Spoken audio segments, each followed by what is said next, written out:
Hello friends, let's enjoy study with Pawan channel में स्वागत है। आज मैं लेकर आया हूँ वर्ल्ड हिस्ट्री का एक बहुत ही इंपॉर्टेंट टॉपिक, दो विश्व युद्धों के बीच की दुनिया। देखिए, इस वीडियो में जो है आप जो प्रथम विश्व युद्ध के बाद और द्वितीय विश्व युद्ध से पहले कौन कौन सी महत्वपूर्ण घटनाएं हुई थी उसके बारे में जानेंगे। और ये अगर आप बीपीएससी टीआरई का तैयारी कर रहे हैं और हिस्ट्री का तैयारी कर रहे हैं, काफ़ी ज़्यादा इंपॉर्टेंट होने वाला है, क्योंकि 6 to 8 में और 9 to 10 में जो है सबसे ज़्यादा क्वेश्चन वर्ल्ड हिस्ट्री से ही पूछे जाते हैं।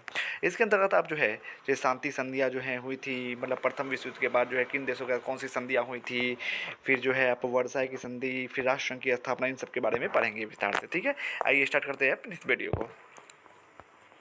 ये पार्ट 1 वीडियो होगा और पार्ट 2 वीडियो में जो है कल ये टॉपिक कंप्लीट हो जाएगा। इस काल की विशेषताएं क्या है? इस काल की मतलब क्या, प्रथम विश्व युद्ध के बाद और द्वितीय विश्व से पहले, यानी दोनों विश्व युद्धों के बीच के काल का बात कर रहा है। तो इसकी विशेषताएं क्या है? प्रथम विश्व युद्ध को युद्ध मात्र का दौर समाप्त कर देने वाला युद्ध कहा गया था। लोगों का विचार था कि इस युद्ध के बाद शांति, स्वतंत्रता, लोकतंत्र तथा प्रत्येक व्यक्ति के लिए बेहतर जीवन के युग का प्रादुर्भाव होगा। 7 महीने पश्चात रूसी क्रांति हुई और सोवियत सरकार ने शांति का घोषणा पत्र जारी किया, जिसमें सभी युद्धरत राष्ट्रों और जन समाजों से ऐसी शांति वार्ता आयोजित करने के लिए अनुरोध किया गया जिसमें किसी भी देश द्वारा किसी अन्य देश की भूमि को हथियाने और किसी प्रकार की क्षति पूर्ण करने की बात ना हो। फिर नेक्स्ट है, मित्र शक्तियों ने सोवियत सुझाव को ठुकरा दिया और जर्मनी ने रूस को युद्ध से अलग होने देने की उससे भारी कीमत वसूल की। फिर नेक्स्ट है, ये स्टेंजा में जो लिखा हुआ है पैराग्राफ में, 8 जनवरी 1918 को वुडरो विल्सन अमेरिका के राष्ट्रपति थे उस समय। ये क्वेश्चन यहाँ बन सकता है ना कि फर्स्ट वर्ल्ड वॉर में जो है अमेरिका के राष्ट्रपति कौन थे? तो वुडरो विल्सन से ने अपना शांति प्रस्ताव जो है प्रस्तुत किया। कब प्रस्तुत किया? तो 8 जनवरी 1918 को, यानी अभी फर्स्ट वर्ल्ड वॉर कंप्लीट भी मतलब समाप्त नहीं हुआ था, क्योंकि फर्स्ट वर्ल्ड वॉर समाप्त हुआ है 11 नवंबर 1918 को।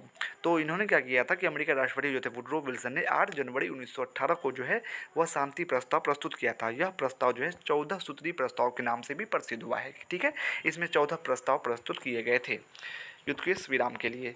इन 14 सूत्रों में गुप्त कूटनीति की समाप्ति, समुद्रों के निर्बाध उपयोग की स्वतंत्रता और राष्ट्रीयता के सिद्धांत के आधार पर यूरोपीय देशों की सीमाओं के पुनर्निर्माण के लिए सुझाव शामिल थे। ठीक है, तो देखिए आपको क्वेश्चन पूछ सकता है ना एग्जाम में कि 14 सूत्रीय मांगों में इनमें से कौन से मांग थे 14 सूत्रियों में। तो ठीक है, आपको याद रखनी होगी कि इनमें कौन से मांग थे। कुछ मांग बताए गए हैं कि गुप्त कूटनीति की समाप्ति होनी चाहिए और समुद्रों के निर्बाध, यानी किसी भी तरह का जो है समुद्रों के रास्ते में किसी तरह का कोई बाधा ना हो, उसके उपयोग की स्वतंत्रता होनी चाहिए। समुद्रों के उपयोग की स्वतंत्रता होनी चाहिए, कोई भी देश उसका आराम से उपयोग कर सके। और राष्ट्रीयता के सिद्धांत के आधार पर यूरोपीय देशों की सीमाओं के पुनर्निर्धारण के सुझाव शामिल थे। औपनिवेशों के मामले में राष्ट्रीय आत्मनिर्णय के सिद्धांत की बात न करके औपनिवेशिक दावों में निष्पक्षता पूर्ण तालमेल बैठाने का भी अनुरोध किया गया था। फिर नेक्स्ट है ये कि इस प्रस्ताव के अंतिम सूत्र में छोटे बड़े सभी राष्ट्रों की राजनीतिक स्वतंत्रता की पारस्परिक गारंटी देने के प्रयोजन से राष्ट्रों के एक सामान्य संघ की स्थापना की बात कही गई थी। युद्ध के फलस्वरूप यूरोप का प्रभुत्व अत्यधिक छिन्न हो गया।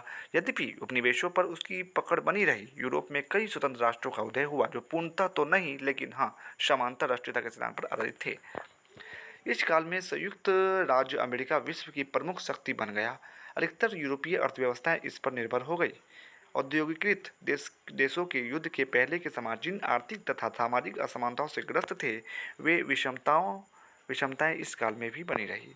ठीक है, फिर नेक्स्ट आइए, नेक्स्ट पैराग्राफ पे चलते हैं।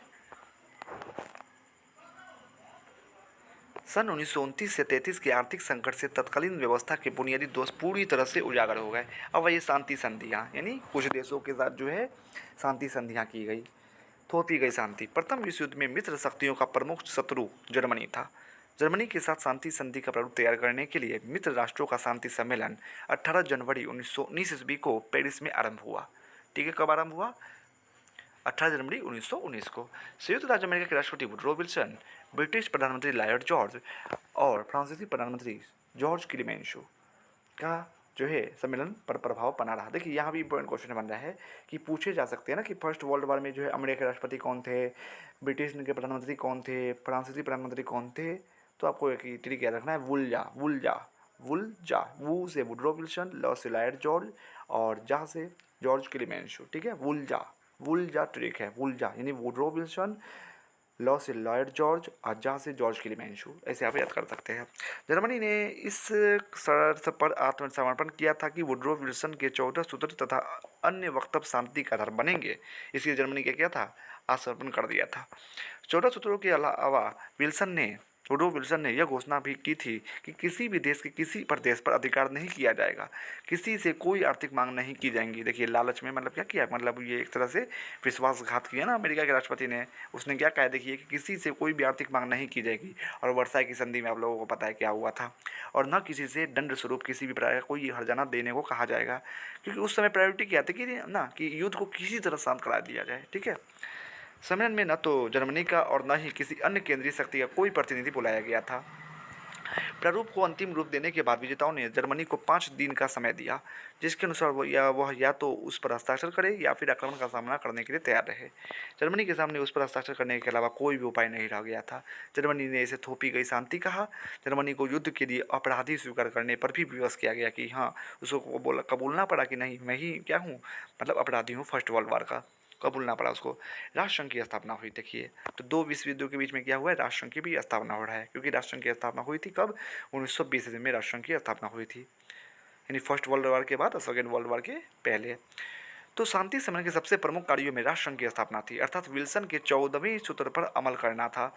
यानी एक ऐसे ही मतलब संगठन बनाया जाए, एक ऐसा पार्ट बनाया जाए जो कि क्या करे, एक मतलब एक होते हैं ना कि गार्जियन टाइप का, मतलब एक संस्था बने जो कई सारे देशों पर कंट्रोल कर सके, तो उस तरह की एक संस्था बनाई जाए, उस पर गौर किया गया था। राष्ट्रसंघ के सम्मेलन में प्रतिज्ञा पत्र को औपचारिक सभापति तथा बंधनकारी समझौते अप्रैल 1919 में स्वीकृति प्रदान की गई। फिर नेक्स्ट पेज पे चलते हैं। अंतर्राष्ट्रीय सहयोग, शांति तथा सुरक्षा को बढ़ावा देने संबंधी संघ के प्राथमिक लक्ष्य के लिए 3 अनुच्छेद विशेष रूप से महत्वपूर्ण थे। 8वें अनुच्छेद में उल्लेख था कि शांति कायम रखने के लिए राष्ट्रों के शस्त्रों के भंडार में कटौती जरूरी है। ठीक है, भंडार में कटौती क्या है, जरूरी है। 10वें अनुच्छेद में क्या कहा गया था कि संघ के सदस्य यह वचन देते हैं कि वे सभी सदस्यों की प्रादेशिक अखंडता और वर्तमान राजनीतिक स्वतंत्रता का सम्मान करेंगे और बाहरी आक्रमण के विरुद्ध उनकी रक्षा करेंगे। यदि ऐसा आक्रमण हुआ तो परिषद ऐसे उपाय सुझाएगी जिनसे इस दायित्व का निर्वाह किया जा सके। 16वें अनुच्छेद में देखिए 8वां और 10वां और 16वां अनुच्छेद में दबाव और शांति प्रयोग के बारे में बताया गया था। इसके अनुसार यदि संघ का कोई भी सदस्य युद्ध का सहारा लेगा तो स्वतः ही मान लिया जाएगा कि उसने संघ के अन्य सभी सदस्यों के विरुद्ध युद्ध छेड़ दिया है। ठीक, इस अनुच्छेद में विधान किया गया कि अन्य सदस्य इस सदस्य देश के साथ अपने सारे व्यापारिक और वित्तीय संबंध तोड़ लेंगे और परिषद के अनुरोध पर युद्ध तथा सशस्त्र बलों का सामूहिक उपयोग करेंगे। संघ द्वारा बनाई गई 2 एजेंसियां ने कुछ उपयोगी काम भी किए। इनमें एक अंतर्राष्ट्रीय न्याय के निमित्त स्थापित अस्थायी न्यायालय permanent court of international justice, जो वर्ल्ड कोर्ट या विश्व अदालत के नाम से प्रसिद्ध हुआ, और दूसरा अंतर्राष्ट्रीय श्रमिक संगठन की स्थापना करना था। इस तरह आपका ये जो वीडियो है पार्ट 1 वीडियो आपका समाप्त होता है। वीडियो कैसा लगा कमेंट्स में ज़रूर बताइएगा, और अच्छा लगा तो प्लीज़ प्लीज़ प्लीज़ मेरे चैनल को सब्सक्राइब करें, शेयर करें, लाइक एंड कमेंट्स ज़रूर करें। बाकी मैं बीपीएससी टीआरई के लिए और स्टेट के एग्जाम के लिए जितने भी वर्ल्ड हिस्ट्री का टॉपिक है मैं अपने channel let's enjoy study with Pawan पर डाल चुका हूँ, वहाँ जाकर देख सकते हैं। बाकी मॉडर्न हिस्ट्री का भी जितने भी टॉपिक था वो भी मैं डाल चुका हूँ, यानी आपका वर्ल्ड हिस्ट्री और मॉडर्न हिस्ट्री पूरी तरह से मैं समाप्त कर चुका हूँ। आप मेरे चैनल पर जाकर देख सकते हैं, या फिर मैं उसका लिंक डिस्क्रिप्शन बॉक्स में डाल दूँगा, वहाँ जाकर भी देख सकते हैं। आप लोग मुझे कमेंट्स बॉक्स में बता सकते हैं कि मैं नेक्स्ट वीडियो किस टॉपिक पर बनाऊँ। Okay, thanks for watching and subscribe for more please and press the bell icon for more. Look the description box.